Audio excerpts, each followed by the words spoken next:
Hello viewers, আজকে আমি নিয়ে এসেছি একটা খুব সুন্দর ট্যুর প্ল্যান। আমরা বাঙালিরা সবাই ঘুরতে খুব ভালোবাসি। সো আমি অরূপ আপনাদেরকে আজকে আমি ঘোরাবো এবং একটা খুব ভালো ট্যুর প্ল্যান দিয়ে দেবো। ভিডিওটা শেষ পর্যন্ত দেখবেন, একটা ট্রিক্সও আপনাদেরকে দেবো। যারা সব সময় ঘুরতে যেতে ভালোবাসেন কিন্তু ট্রেনের টিকিট পাচ্ছেন না, তাদের জন্য কিন্তু একটা ভালো ট্রিক্স দেবো। আমার আজকে ট্যুর প্ল্যানে থাকছে কার্শিয়াং হয়ে দার্জিলিং এবং দার্জিলিং থেকে মিরিক হয়ে শিলিগুড়ি। সো শেষ পর্যন্ত দেখুন, আপনাদেরকে আমি খুব ভালো ট্যুর প্ল্যানটা দিচ্ছি। ভিউয়ার্স, দার্জিলিং একটা এমন জায়গা যে আপনি বছরের যে কোনো সময় যেতে পারবেন এবং ওখানে আপনি এক এক সময় যাবেন, এক এক রকম রূপ দেখতে পাবেন। তবে চেষ্টা করবেন খুব শীত মানে জানুয়ারি ফেব্রুয়ারি এবং খুব বর্ষা যেটা হচ্ছে জুন জুলাই মাস নাগাদ একটু না যাওয়ার, কারণ সেই সময় কিন্তু একটু ধস নামে। ভিউয়ার্স, মোটামুটি সবগুলো ট্রেনের ডিটেলস আপনাদেরকে দিয়ে দিলাম, হাওড়া থেকে এবং শিয়ালদা থেকে এবং কলকাতা স্টেশন থেকে কী কী ট্রেন ছাড়ে নাম্বার সমেত। এবং এদের যে ভাড়া থাকছে, স্লিপার থাকছে আপনার ধরে নিন 330 থেকে 360 টাকার মধ্যে। আর আপনার এসি 3 টিয়ার থাকছে 850 থেকে 950-র মধ্যে। এসি 2 টিয়ার থাকছে 1250 থেকে 1350-র মধ্যে। এগুলো কিন্তু বন্দে ভারত ও শতাব্দী এক্সপ্রেসের বাদ দিয়ে বললাম। পৃথিবীর যে কোনো স্থান থেকেই আপনারা যদি দার্জিলিং যান, তো সেক্ষেত্রে বাই ফ্লাইটে গেলে আপনাদেরকে যেতে হবে বাগডোগরা এয়ারপোর্ট। বাগডোগরা এয়ারপোর্ট থেকে আপনাদের ওখান থেকে বাই কার রিজার্ভ করে আপনাদেরকে ঘুরতে হবে দার্জিলিং। এছাড়া যদি ট্রেনে করে যান, তো সেক্ষেত্রে আপনারা এনজিপি বা শিলিগুড়িতে নামতে হবে। সেখান থেকে আপনারা শেয়ার গাড়ি করে বা রিজার্ভ গাড়ি করে আপনারা দার্জিলিং ঘুরতে পারবেন। এই আর বাসে করে যদি আপনারা শিলিগুড়ি বা এনজিপি যেতে চান, তো সেক্ষেত্রে কলকাতা ধর্মতলা থেকে কিন্তু বাস আপনারা পেয়ে যাবেন। প্রতিদিনই এখান থেকে বাস ছাড়ে। সেটার ভাড়া প্রায় 1000 টাকা থেকে 1500 টাকার মতন থাকছে। ভিউয়ার্স, মে জুন নাগাদ কিন্তু দার্জিলিংয়ে পিক সিজন চলে।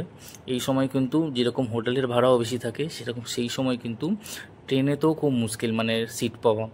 আমাদের যেদিনকে ট্রেনের টিকিট দেওয়া শুরু হয়েছিল, সেদিনকে 8টা থেকে টিকিট দেওয়া স্টার্ট।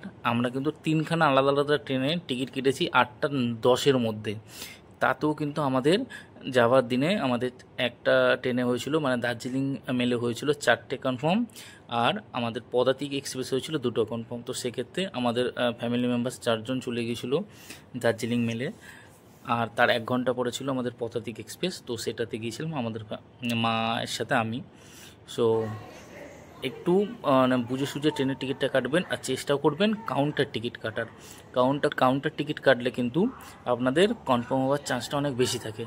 আমরা কাউন্টার টিকিটও কেটেছিলাম আর অনলাইনেও কেটেছিলাম। তো কাউন্টার টিকিট যেটা হচ্ছে সেটাতে কিন্তু আমার কনফার্ম হওয়ার চান্সটা অনেক বেশি হয়েছে। ভিউয়ার্স, আমরা এনজিপিতে এসে গেছি এবং এনজিপি থেকে আমরা এখন যাব হচ্ছে শিলিগুড়ি। কারণ এনজিপি থেকে কোনো গাড়ি ভাড়া করার থেকে শিলিগুড়ি থেকে যদি আপনার গাড়িটা ভাড়া করেন, সেক্ষেত্রে কিন্তু আপনার প্রায় 1000-1500 টাকা মতন আপনার লাভ হবে। তো আমরা এখন চলে যাচ্ছি শিলিগুড়িতে বাস স্ট্যান্ডে নামানোর পর থেকে ওখানে কিন্তু পাশাপাশি অনেক গাড়ি পাওয়া যায়। আর এইখান থেকে এনজিপি থেকে একদম মানে এনজিপির যেখান থেকে গাড়ি মানে ভাড়া করা হয়, একদম এনজিপি স্টেশনের পাশেই ওখান থেকে আপনারা ভাড়া পেয়ে যাবেন। একজনের 30 টাকা করে শেয়ার গাড়ি আছে। আর আপনি যদি পুরো গাড়িটা করতে চান, তো সেক্ষেত্রে আপনার 350 টাকা নেবে, আপনাকে এনজিপি থেকে শিলিগুড়ি পৌঁছে দেবে। আমরা শিলিগুড়িতে পৌঁছেও গেছি। এখন শিলিগুড়িতে একটা গাড়ি বুক করে নিয়েছি। আমাদের এখান থেকে এখন কার্শিয়াং হয়ে আমাদের কিন্তু দার্জিলিং নিয়ে যাবে। সেখানে কিন্তু গাড়ি ভাড়া নেবে 3800 টাকা। মানে আমাদের যেহেতু কার্শিয়াং নিয়ে যাচ্ছে, কার্শিয়াং হয়ে হনুমান টক যেটা হচ্ছে মেন দেখার জায়গা, অনেক উপরে, ওইটা সবাই যেতে চায় না, ডাউ হিলটা একটু উপরে যেতে চায় না। হ্যাঁ, যার জন্য আমাদের গাড়ি ভাড়াটা পড়েছে 3800 টাকা। এই গাড়ি ভাড়াটা কিন্তু আমাদের বলেছিল 5000 টাকা এনজিপিতে।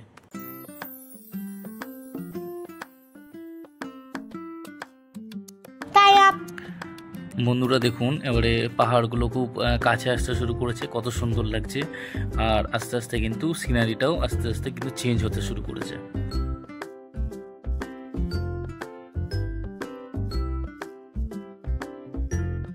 ভিউয়ার্স, চেষ্টা করবেন এনজিপিতে অবশ্যই কিছু খেয়ে নেবার, কারণ এরপরে যে রাস্তা শুরু হবে তখন কিন্তু খাবারের দোকান কিন্তু সেরকমভাবে নেই। তো আমরা একটা খাবারের দোকান পেয়েছিলাম, এখানে ম্যাক্সিমাম মানে ট্যুরিস্ট যারা আসে তারা খেয়েই তারপরে উপরে ওঠে। সো আমরা এখন ওখানেই খেয়ে নিচ্ছি।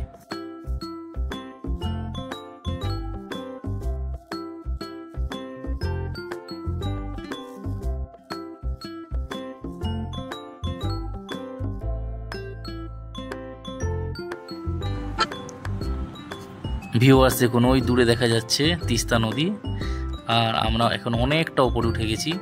আর কত সুন্দর লাগছে জায়গাটা, দেখুন দারুণ লাগছে। আস্তে আস্তে কিন্তু এখানে চিত্রটা পুরো চেঞ্জ হতে থাকছে।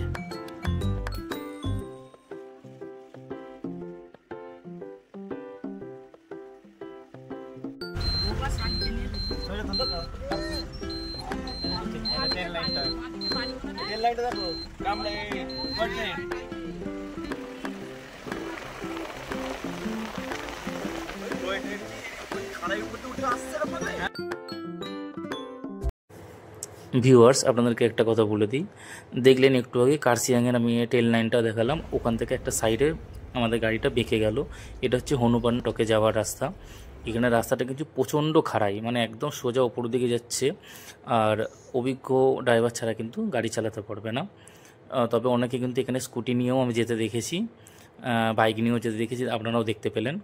রাস্তাটা কিন্তু খুবই বিপজ্জনক। ওই হনুমান টকের কাছে আমরা চলে এসেছি। আর ড্রাইভারের সাথে কিন্তু আপনারা ভালোভাবে কথা বলে নেবেন, কারণ এখানে কিন্তু একটা জিনিস আমি বুঝি যে ড্রাইভারটা অনেক সময় নানা রকম কথা বলতে থাকে যে রাস্তা বন্ধ আছে, ওখানে এখন যাওয়া যাচ্ছে না। এই কথাগুলো একটু ভালোভাবে কথা বলে নেবেন।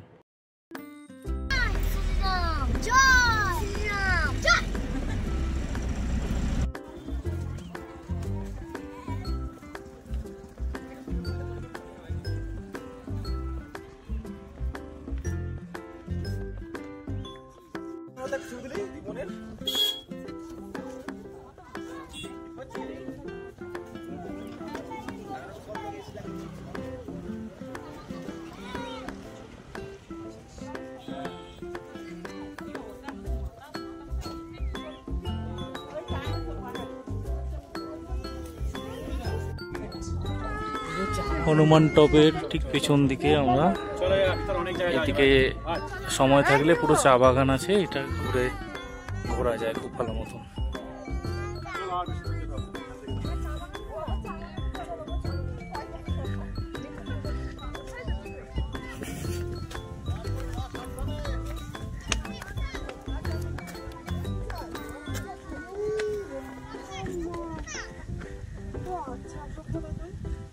সব চা বাগান,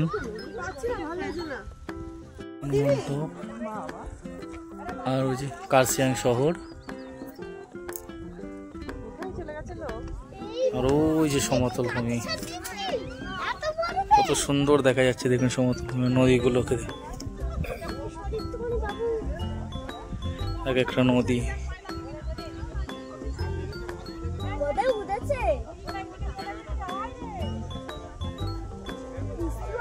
ওই তিস্তা নদী।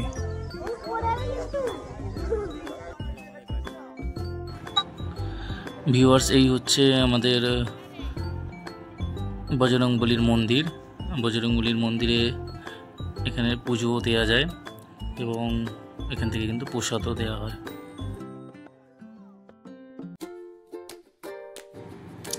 ভিউয়ার্স দেখুন, একটা নাম না জানা একটা সুন্দর পাখি একদম আমাদের কাছেই বসেছিল, তারপরে চা বাগানের মধ্যে হারিয়ে গেল।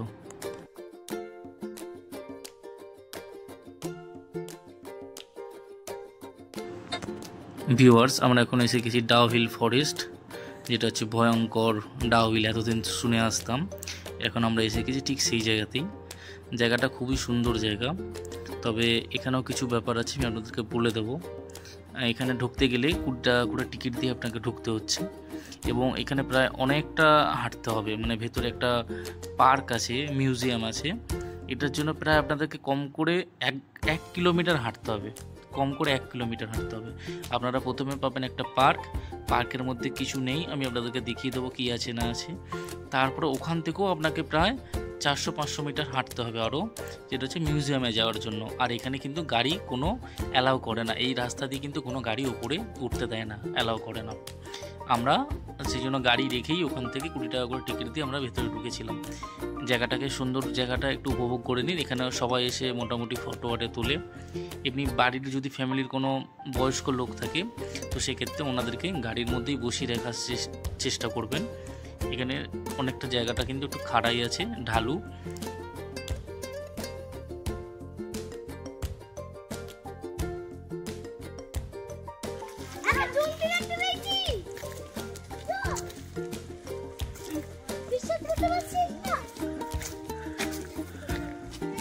গ্রুপটা তারপর না ভাই বল সোনাদাই মেলা আসছে।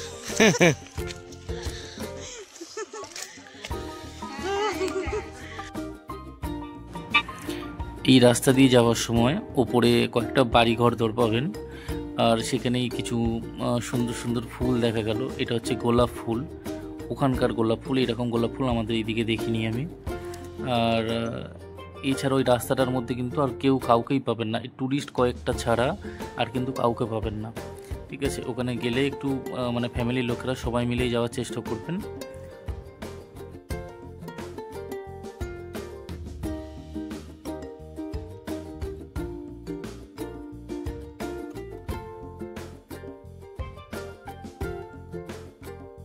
এই 800 মিটার হেঁটে এই পার্কটা দেখা গেল।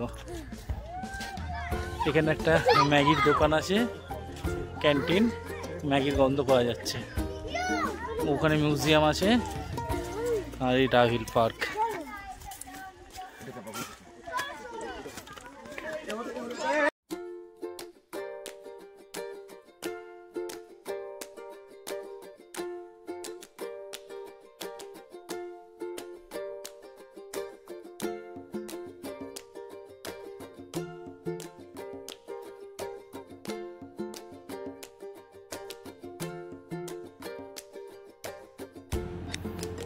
ভেতরে একটা ছোট্ট ফোয়ারার জায়গা করা আছে।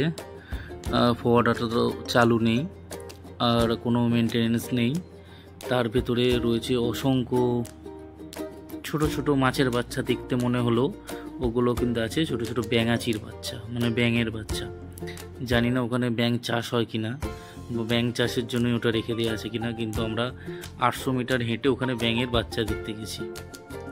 আর ওখানকার যারা মানে স্থানীয় বাসিন্দা তাদের মধ্যে কিছু বাচ্চারা গেছে ওখানে গিয়ে তারা ফটোশ্যুট করছে।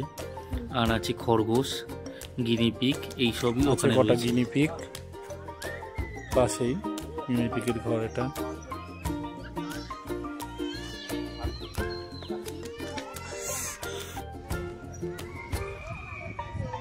I love Dowhill.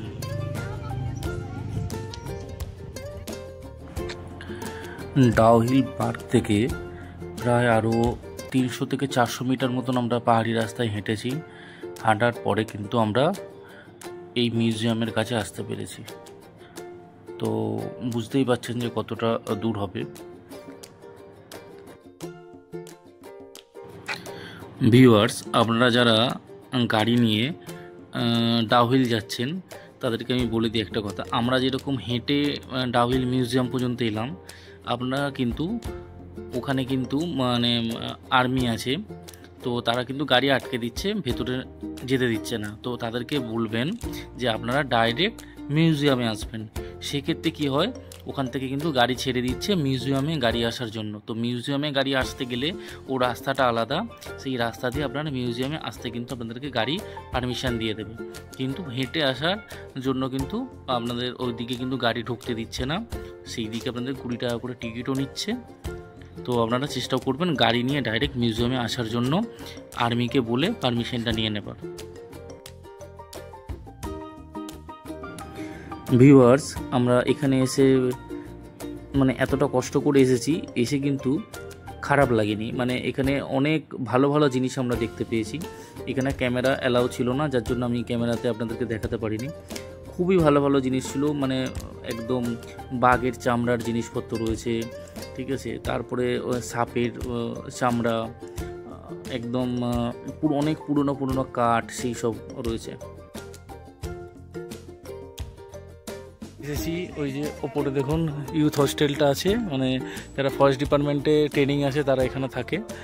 তো ওখান দিয়ে আমরা এসেছিলাম ওই ওপর দিয়ে, আর এখন আমরা যাবো ওই ডাউনের দিকে, মানে এই দিকেও একটা রাস্তা আছে। আর আমাদেরকে বলেছিল যে গাড়ি কিন্তু ভেতরে উঠতে দিচ্ছে না, কিন্তু অ্যাকচুয়ালি গাড়ি ওপরে উঠতে দিচ্ছে। ঠিক আছে, ওদের ওখানে বলতে হবে যে আমরা মিউজিয়ামে যাব, তাহলে এখানে গাড়ি উঠতে দেবে।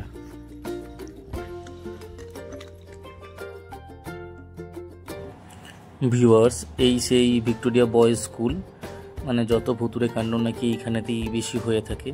কিন্তু আমাদের ব্যাড লাক, আমরা ভেতরে ঢুকতে পারিনি, কারণ আমাদেরকে ঢুকতে দেয়নি, এখানে নাকি পারমিশন নেই। আর ওনারা যারা দেখছেন ভেতরে আছেন, তারা কিন্তু ওনারা ওখানকার যে লজ আছে, গভর্নমেন্ট লজ, তো ওখানে এসেছেন, থাকছেন, যার জন্য ওনারা ঢুকতে পারছেন। সো আমাদেরকে ভেতরে ঢুকতে যেহেতু দেয়নি, আমরা ঢুকতে পারলাম না। আপনারা যদি কোনো পারমিশন করাতে পারেন তাহলে নিশ্চয়ই ওখানে আপনারাও যেতে পারবেন। এই যে পাইন ফরেস্ট, আমরা এই পাইন ফরেস্টে গিয়েছিলাম, আর এখন আমরা যাচ্ছি ডাউহিল স্কুল।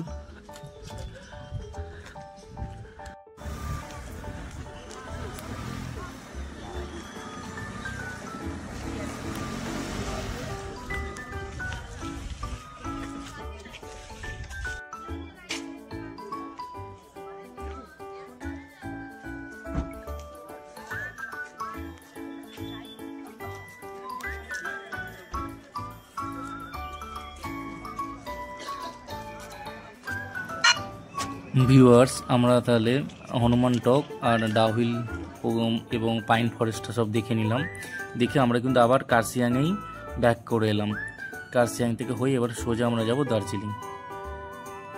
দেখুন, পাশ দিয়ে কিন্তু সে আবার ট্রেন লাইন আমরা পেয়ে গেছি। এবার এই কার্শিয়াং থেকে যে ট্রেন লাইন শুরু হলো, এবারে কিন্তু আমরা পুরো সেই দার্জিলিং পর্যন্তই কিন্তু আমরা ট্রেন লাইনটা বরাবর পেতে থাকবো। ভিউয়ার্স, যেই টয় ট্রেন সকাল 10টার সময় এনজিপি থেকে ছাড়ে, সেই ট্রেনটা কিন্তু এখন যাচ্ছে। দেখুন, এখন আমরা কার্শিয়াংয়ে তাকে দেখে নিলাম। তো আমাদের একদিকে লাভই হয়েছে, মানে কার্শিয়াংয়ে যখন আমরা পৌঁছাই তখন এই ট্রেনটাও যাচ্ছে আমাদের সাথে। আর তার মধ্যে আমরা কিন্তু আরও অন্যান্য সাইড সিনগুলো ঘুরে নিয়েছি, এবং এর আগেই আমরা পৌঁছে যাব। এসে গেছি আমরা ঘুম স্টেশন, আমাদের ভারতের সবথেকে উচ্চতম রেল স্টেশন। এটা কিন্তু ঘুম কিন্তু আগে ছিল পৃথিবীর উচ্চতম, কিন্তু এখন চায়না আমাদের থেকেও একটু উপরে উঠে গেছে।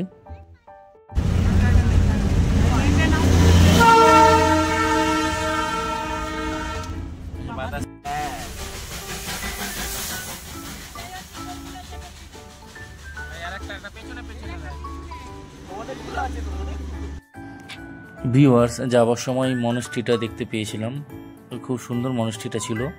কিন্তু জিজ্ঞাসা করলাম যে এখানে এন্ট্রি দেয় কি না, তো বললো নাকি এখানে এন্ট্রি দেয় না, এখানে যারা থাকে একমাত্র তারাই এখানে ঢুকতে পারে।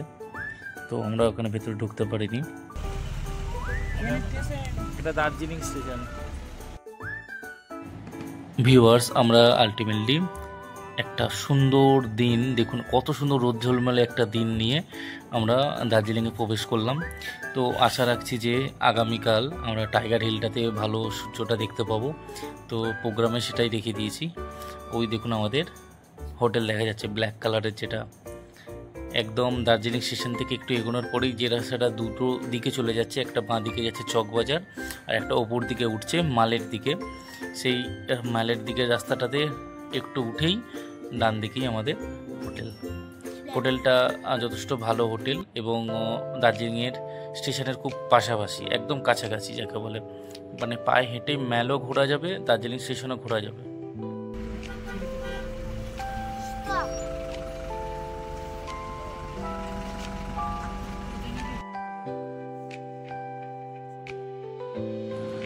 ভিউয়ার্স, চলুন এবার আপনাদেরকে আমাদের রুমের ব্যাপারে একটু বলে দিই। দেখুন, এই হোটেলটার নাম হচ্ছে হোটেল রেড রোজ। আর এই যে বেডরুমগুলো খুব বড় বেডরুম আছে, এবং এখানে কিন্তু লিফট নেই।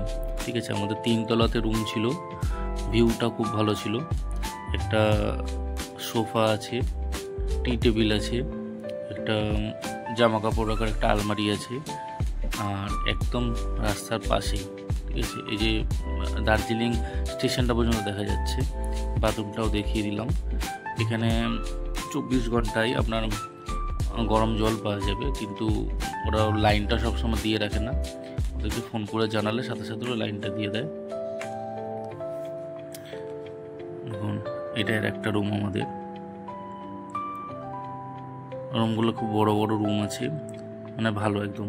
তো রুমের ব্যাপারে বলে দিই, রুমগুলোর রেট হচ্ছে কিন্তু আমরা করেছিলাম 1650 টাকা করে প্রায়।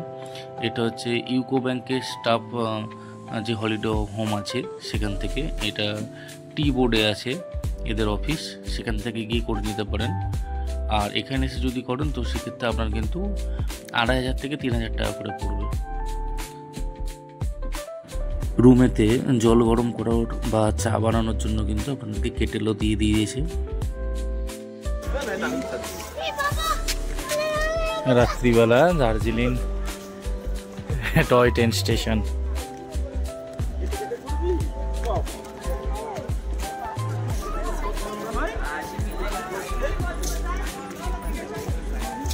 এখানে লোকাল কিছু সেলার জিনিসপত্র সেল করছে।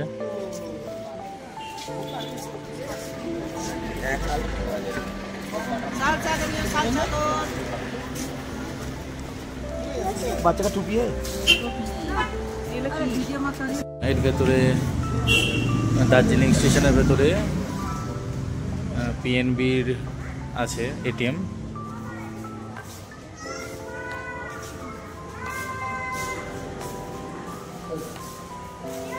স্টেশন এখন সব প্রায় বন্ধ।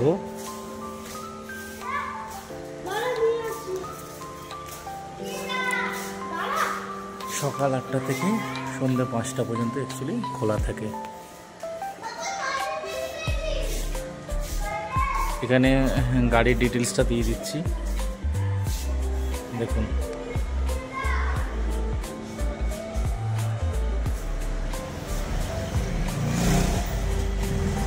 ফার্স্ট স্টার্টিং হচ্ছে ডাউন সকাল 9টায় গিয়ে, আর এখানে পৌঁছাবে এখানে যেটা মানে ওখানে 10টার সময় যেটা ছাড়ে এনজিপি থেকে, সেটা কিন্তু এখানে 5:40 এসে পৌঁছায়। আর ফেয়ারগুলো দেখুন, 1400 টাকা ফেয়ার। ওটা হচ্ছে এফসি আর সিসি 1500 টাকা। ভালো করে দেখুন। Steam joy ride 1500, diesel joy ride 1000। একদম 10 মিনিট ছাড়াই অ্যাকচুয়ালি ওটা থাকে, আমি দেখেছি, মানে প্রায় সাথে সাথেই দেখা যায়। আর এটা হচ্ছে season special joy ride Darjeeling home Darjeeling, এটা হচ্ছে 1000 টাকা করে নেয়। এগুলো সবকটাই কিন্তু ডিজেল জয় রাইড। কটা থেকে ছাড়ছে, কখন এসে পৌঁছাবে, পুরোটাই লেখা আছে।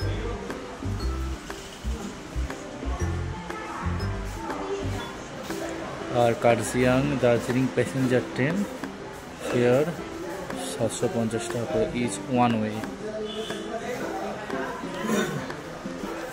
এই হলো রাতের দার্জিলিং। এখন রাত্রি 8:30 বাজে। রাতের দার্জিলিং।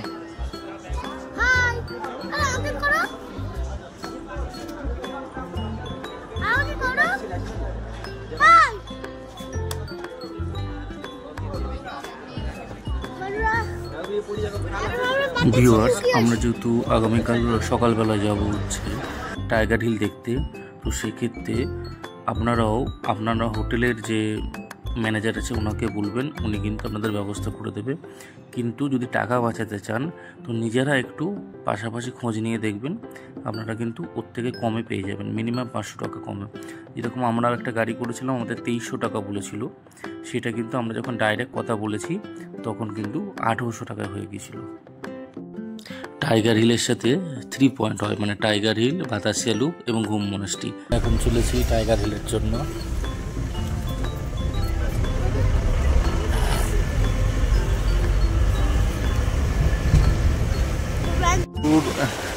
গাড়ির এখানে লাইন লেগে গেছে, ঠিক যে সব ওপর থেকে নামছে। এখন প্রায় 5:30 বাজে। যে যত দেরি করে যাবে তত ওই রকম মানে জ্যামের মধ্যে পড়বে। আর যে ওয়েদার একদম বেকার, কিছু দেখাও যাবে না। ভিউয়ার্স, আপনারা যদি টাইগার হিলে যেতে চান সেক্ষেত্রে কিন্তু আপনাদেরকে 3:30 থেকে 4টের মধ্যে কিন্তু হোটেল থেকে বেরিয়ে যেতে হবে, তবেই আপনারা কিন্তু স্মুথলি পৌঁছতে পারবেন টাইগার হিলে। নাহলে কিন্তু পুরো রাস্তা জ্যাম লেগে যায়, আর ওখানকার ড্রাইভারটা ইচ্ছা করে গাড়ি দাঁড় করিয়ে রেখে দেবে। আপনি বুঝতেও পারবেন না যে অ্যাকচুয়ালি আগে হয়তো আপনি যেহেতু আপনার গাড়ির সামনে 2-3টে গাড়ি থাকবে, আপনি ভাববেন নিশ্চয়ই গাড়িতে জ্যাম আছে, রাস্তায় জ্যাম, কিন্তু এইরকম অবস্থা করে রেখে দেবে। দেখুন সামনে কিচ্ছু না, সামনে অটোমেটিক গাড়ি, পুরো রাস্তা ফাঁকা, কিন্তু গাড়ি দাঁড় করিয়ে রেখে দিয়েছে, কোনো আরবি নেই, কেউ আটকেও রাখেনি, কিচ্ছু না। কিন্তু আপনি বুঝতেই পারবেন না যে আপনাকে অ্যাকচুয়ালি আটকে রেখে দিয়েছে ইচ্ছা করে। আমি হেঁটে হেঁটে চলে এসেছি, মানে গাড়ির থেকে আগে দেখি সারা রাস্তা পুরো ফাঁকা। আর যেসব ড্রাইভারটা মানে ব্যাপারটা জানে তারা কিন্তু পাশ দিয়ে গাড়ি নিয়ে বেরিয়ে চলে যাচ্ছে। এই দেখুন, অন্য গাড়ি কিন্তু পাশ দিয়ে বেরিয়ে চলে যাচ্ছে।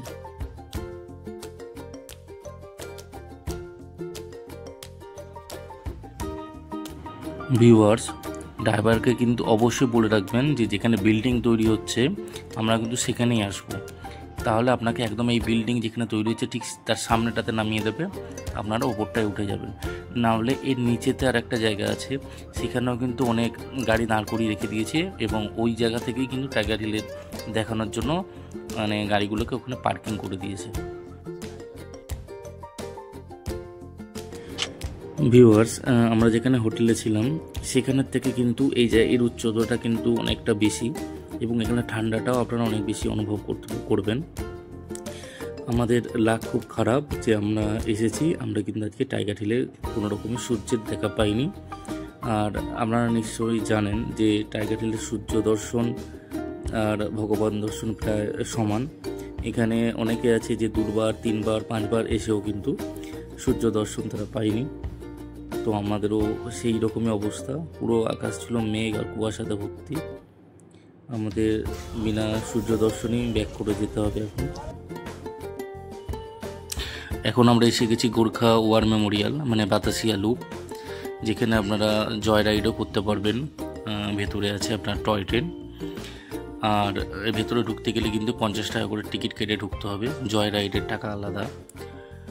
আজকে বৃষ্টি হচ্ছে প্রচণ্ড, যার জন্য সবাই ছাতা নিয়েই ভেতরে আমরা ঢুকেছি। আর এখানে দেখার মতন আছে যেখানে আমাদের ইন্ডিয়ার যারা শহীদ হয়েছেন তো তাদের একটা স্মৃতিসৌধ আছে, সেটার জন্য মেনলি অনেকে যায়। আর সুন্দরভাবে ওখানে সেজে গুজে যে ছবি তোলার ব্যাপারটা কিন্তু এখানে আছে। আপনারা এখানে দেখতে পাবেন অনেকে সাজ সরঞ্জাম নিয়ে বসে আছে, সেখান থেকে আপনারা সেজে ছবিটা তুলতে পারবেন। আর ওখানে অনেকে পোশাক বিক্রি করে, এবং রেটটাও কিন্তু অন্যান্য জায়গার থেকে কম। আপনারা একটু বার্গেনিং করে জিনিসপত্র এখান থেকে কিনতে পারবেন। বাতাসিয়া লুপের ঠিক পাশেই কিন্তু ঘুম মনস্ট্রি বন্ধ ছিল, যার জন্য যেতে পারিনি। আর তারপরে দুপুরের দিকে খাওয়ার জন্য চলে গিয়েছিলাম ম্যাল রোডের দিকে নিউ মহাকাল রেস্টুরেন্টে। ওখানে কিন্তু খাওয়া দাওয়াটা খুব ভালো, সো ওখানে গিয়ে আমরা থালি নিয়ে নিয়েছিলাম, এবং খাওয়াটা খারাপ ছিল না।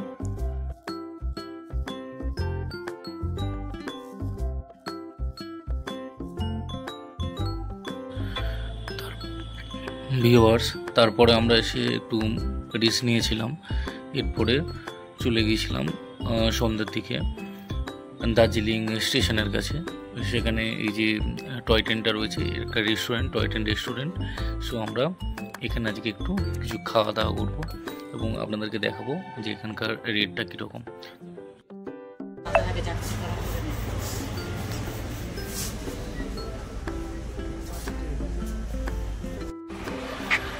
রেস্টুরেন্টের পরিবেশটা খুব সুন্দর ছিল, ভিড় সেরকম ছিল না। সেই সময় আমরা একদম প্রথমের দিকে গেছি, পাশ দিয়ে গাড়িগুলো চলে যাচ্ছে, আর আমরা অর্ডার করে দিয়েছি।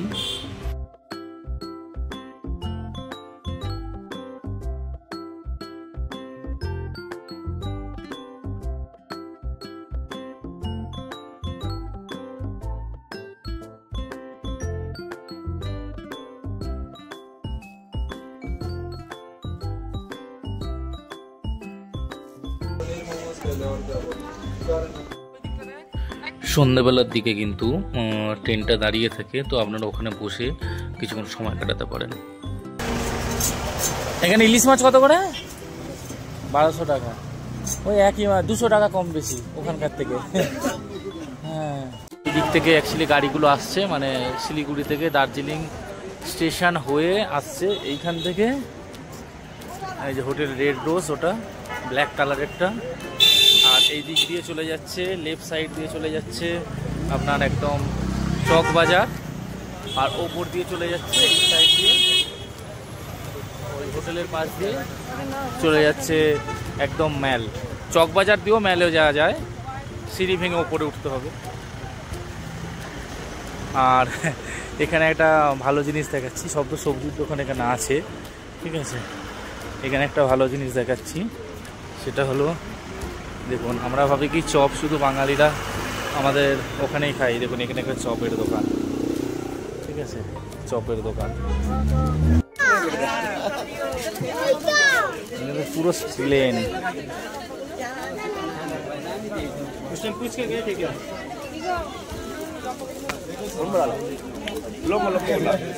এটা হচ্ছে চক বাজারে, এই দোকানটাতে সব রকম আছে, ঠিক আছে, অনেক ধরনের আছে এখানে ছাতা।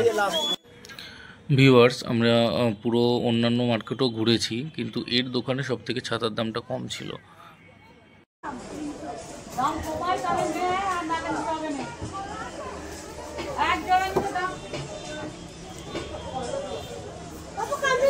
दारा थाली भेज राइस, भेज राइस में क्या क्या मिलेगा? एक राइस, ठीक ही है, रेट तो ठीक है। ভিউয়ার্স, কেভেন্টার্স আর মহাকাল রেস্টুরেন্টের কাছেই কিন্তু পদ্মা রেস্টুরেন্ট। এটাও কিন্তু একটা খুব বাঙালি ভালো রেস্টুরেন্ট। এখানে আপনারা একটা উইন্ডো সেট নিয়ে আরামসে বসে বাইরের দৃশ্য উপভোগ করতে করতে কিছু খেতে পারেন, সময় কাটাতে পারেন। এটা হচ্ছে কেভেন্টার্স, আর ওই যে মহাকাল রেস্টুরেন্ট, আর এই হলো কেভেন্টার্স। চলুন তাহলে আপনাদেরকে একটু কেভেন্টার্সে নিয়ে যাই এবং কেভেন্টার্সের যে জিনিসের দামগুলো আপনাদেরকে জানাবো। তবে অবশ্যই একবার কেভেন্টার্সে ঢুকবেন, এখানকার আচারগুলো কিন্তু খুব ভালো হয়।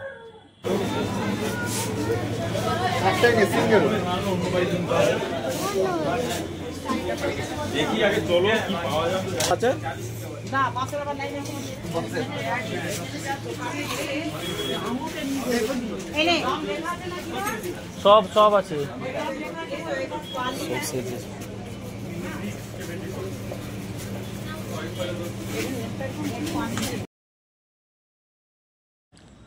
দার্জিলিং এসেছেন অথচ গ্লিনারিজের সামনে ফটোশ্যুট করেননি, এটা তো হতে পারে না। সো আমরাও কিছু ফটোশ্যুট করে নিয়েছিলাম এবং তারপর আমরা গ্লিনারিজের ভেতরে ঢুকেছিলাম। প্রচণ্ড ভিড় ছিল, প্রচণ্ড ভিড়, এবং জিনিসের দামও ছিল অনেক বেশি অন্যান্য জায়গার থেকে। তবে সেম জিনিসগুলো আপনারা যদি চক বাজারের মার্কেটে চলে যান, তার প্রায় অনেকটা কম দামে আপনারা ওখানে পেয়ে যাবেন। তো আমরা এখান থেকে জিনিস নিয়েছিলাম, মোটামুটি জিনিসগুলো ভালো ছিল, কিন্তু দাম অত্যন্ত বেশি। গ্রিনারিসের ভেতরে একদম কোনো যেন হাট বসেছে, পুরো কোনো জায়গা ফাঁকা নেই। হ্যাঁ, এই নিয়ে এটা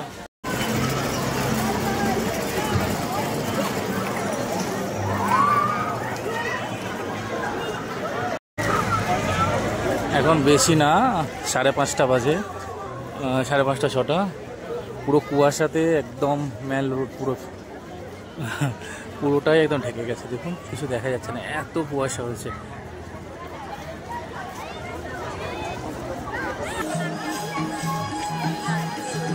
এখানে সবাই ফটোশ্যুট করছে।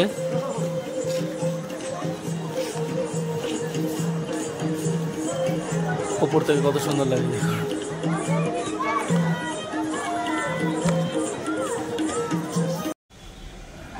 সো আমরা হোটেলে ফিরে এলাম, কালকে আবার যাব আমরা রোপওয়েতে।